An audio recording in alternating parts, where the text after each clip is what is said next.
Nah, the love is genuine, and it's been like that for shit close to a decade now since he came in the game. Is it over for Drake? Is it over for Ross?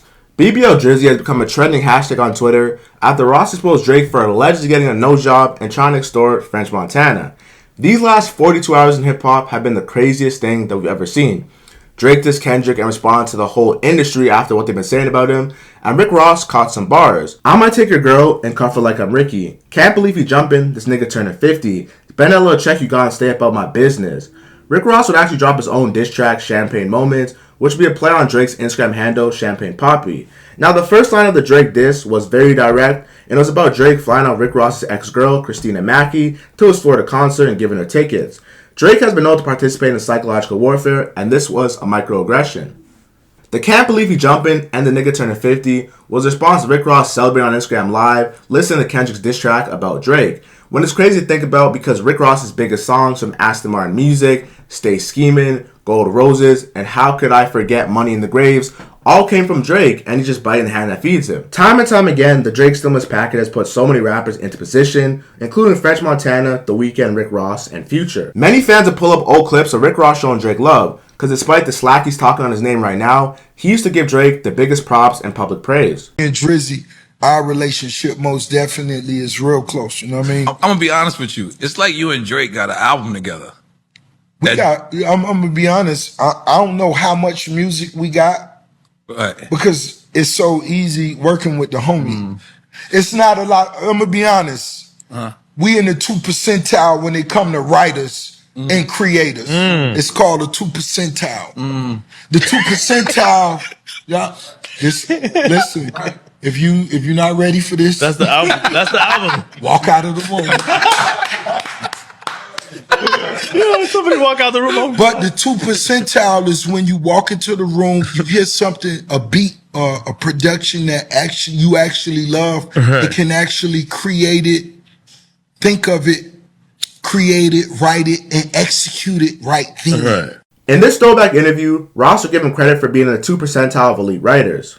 While Ross has been involved in many beefs, none has gotten more publicity than this other than 50 Cent, which Ross got destroyed by. Ross would exclusively send his diss track to DJ Academics, which he would premiere on stream. In Champagne Moments, Ross would accuse Drake of getting a nose job because he felt ugly and was embracing his white side that he didn't like. Like his moves, but he never had a fight at school. Always ran, another nigga had to write your groove. Clothes, copy and paste, Weezy gave you the juice. Another white boy at the park wanna hang with the crew. Ross said that he didn't follow Drake because he put a cease and desist letter on French Montana on the song Splash Brothers because he didn't want to be featured on it. The coincidence over the situation is French Montana, Drake, and Rick Ross all collaborated on Ross's biggest motivational song ever, Stay Schemin'. And less than a decade later, his falling out with Drake would happen with the whole world viewing courtside. Ross will be seen on Instagram wearing a Drake sweater, listening to his diss track at a prom party. Drake's mom would actually reach out to him asking if he got a nose job because she always wanted one, and Drake responded with this: "I would have got us a 2-for-1 deal if I went, ma. It's coming from Rick Ross. The guy I did songs with. He's gone loopy off the Monjero. He hasn't eaten in days,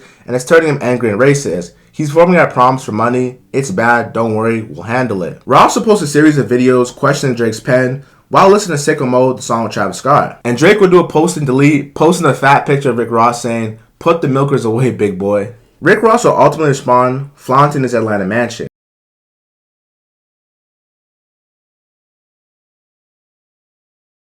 Called his mommy on me, all between each other. Cupcake Drake, tell your mama you stayed out past your curfew, white boy. You wanted to hang at the park with the niggas, smoke weed with the niggas, somebody forgot 6-piece stock. We know what time it is, that shit costs 40 bands. Stop. But tell you that before, but you tell your mama, white boy, you stayed out at the pub too late. Birdman, aka Big Stunner, Cash Money Rich Gang, would chime in on the beef and let Ross know that he's riding with Drake and to stop talking greasy on his name. We've seen Birdman defend Drake in a bunch of situations, riding out for him in every situation. When it came to the Vlad, when it came to Charlamagne with the Breakfast Club, especially when it came to Joe Budden talking greasy about For All the Dogs. I mean, Drake and Birdman go 10, 15 years back, so I respect that loyalty from someone like Birdman who's a GOAT in the game. Rick Ross would respond and essentially leak the location where Birdman lives while on the video. Hey, that's where Birdman house was at, right over there. Stunner, that's where your house was at, right there. The little island over there.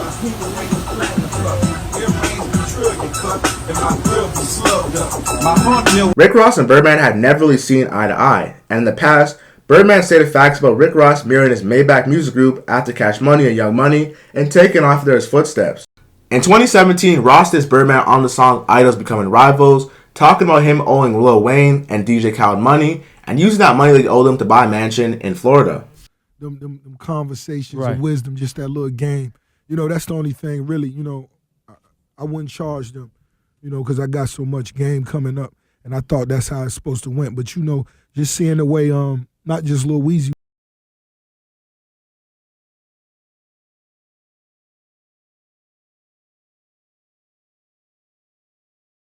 anybody else, man, you know, you just gotta fix that. Just fix that. Right. You know what I'm saying? Just on some G talk, just fix that. Right. And it seemed like so were you aware of what was going on, and was it the Khaled situation that really made you be like, you know what?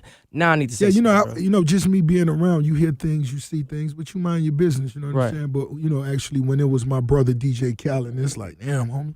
Right. And the question still remains, is there real friends in the music industry?